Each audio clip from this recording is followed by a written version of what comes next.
Depuis 55 ans, l'ancien parti unique et parti-État, le Rassemblement du peuple togolais, RPT, muet entre-temps en Union pour la République, UNIR, domine outrageusement la vie politique au Togo.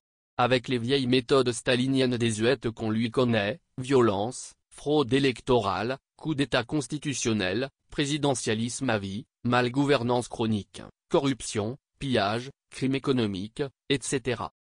Le multipartisme est consacré au Togo au début des années 1990, année d'adoption de la charte des partis politiques et de la conférence nationale souveraine.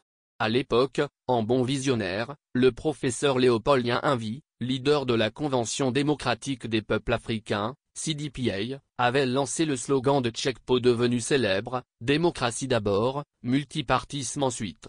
L'idée derrière cette philosophie est d'amener les partis politiques de l'opposition à se constituer en un front pour faire instaurer la démocratie et réaliser l'alternance au pouvoir.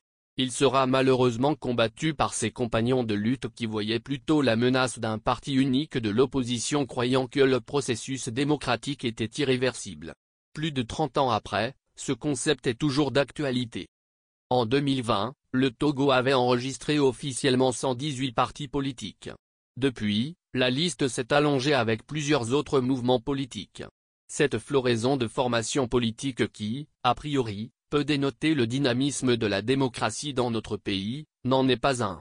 En ce début du troisième millénaire, la bulle politique togolaise se présente comme un système de partis uniques de fait. Pour cause, le Togo est une vieille dictature de 57 ans et de type monarchiste, avec un pouvoir passé de père en fils en 2005 sur fond de violences meurtrières sur la population. Et dans une dictature brute et brutale comme la nôtre, les partis politiques sont bâillonnés, asphyxiés financièrement et n'ont pas voix au chapitre. Dans cette multitude de partis politiques dont un grand nombre est créé par régime dans sa volonté de diviser pour mieux régner, à peine une vingtaine est véritablement active. La grande majorité n'existe que de nom. Pourtant, ce sont ces partis epsilon qui ne représentent absolument rien sur la scène politique que le régime instrumentalise pour semer la zizanie au sein de l'opposition lors des concertations nationales et des consultations électorales, permettant aux partis au pouvoir de s'en tirer à bon compte. Depuis plus de 3 décennies, le RPT UNIR a usé de tous les moyens pour ne pas perdre le pouvoir d'État. Aidé en cela par les micro-partis. En 2018, pendant que toute l'opposition appelait au boycott, le régime de Faure Gnassingbé avait coopté ses partis satellites, très nuisibles, pour siéger au Parlement en leur octroyant quelques strapontins, afin de donner l'impression à l'extérieur que les élections étaient pluralistes et que le Togo est une démocratie. Le déficit démocratique dont souffrait le Togo depuis 1990 et que ne cessaient de dénoncer les partenaires occidentaux, est devenu aujourd'hui encore plus chronique et aigu. 30 ans après, le renouveau démocratique bat de l'aile. La vie politique togolaise est caractérisée par la domination d'un parti, RPT UNIR, autour duquel gravitent les partis d'opposition qui se combattent et se neutralisent en lieu et place d'une véritable alternance au pouvoir. Les Togolais vivent ainsi un multipartisme intégral sans démocratie sur fond de succession patrilinéaire honteux et scandaleux.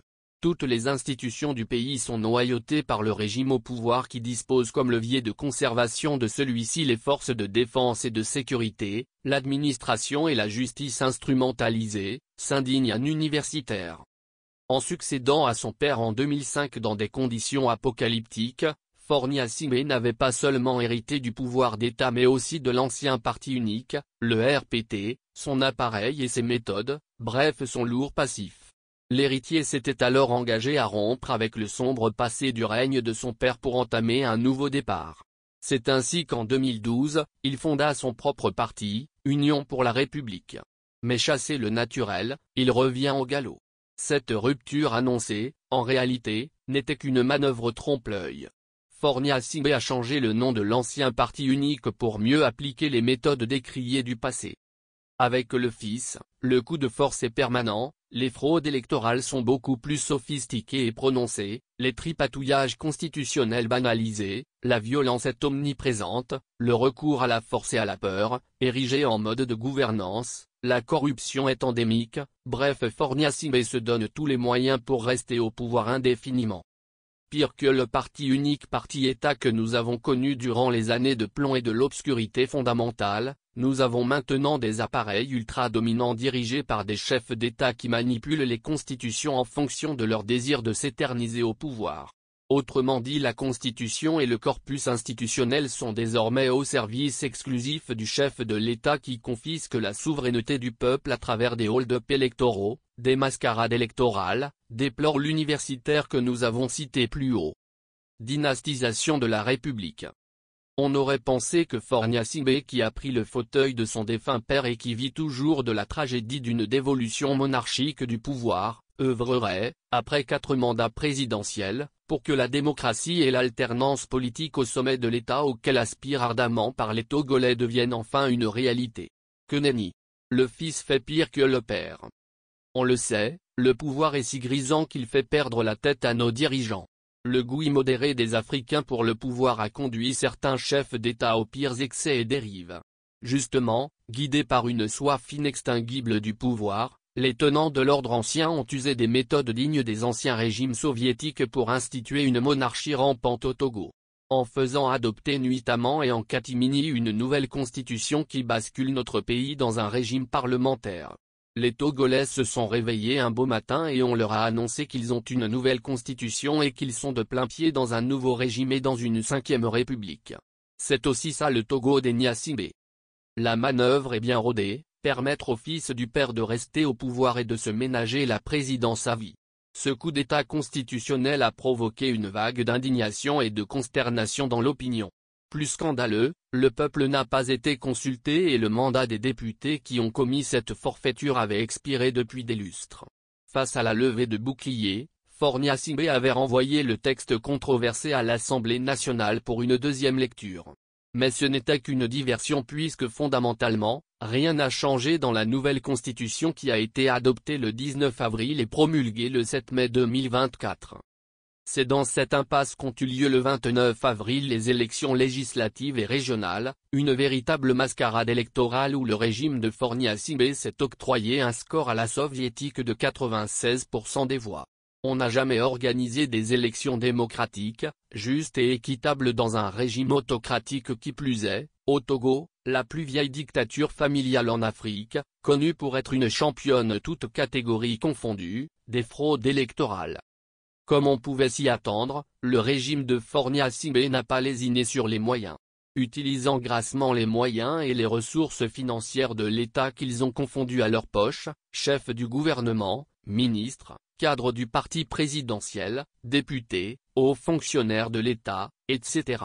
se sont déployés sur le terrain pour acheter les consciences et surtout les membres des bureaux de vote, organiser des bourrages d'urnes, des violences sur les délégués des partis d'opposition, la manipulation et le traficotage des procès-verbaux et des résultats, etc.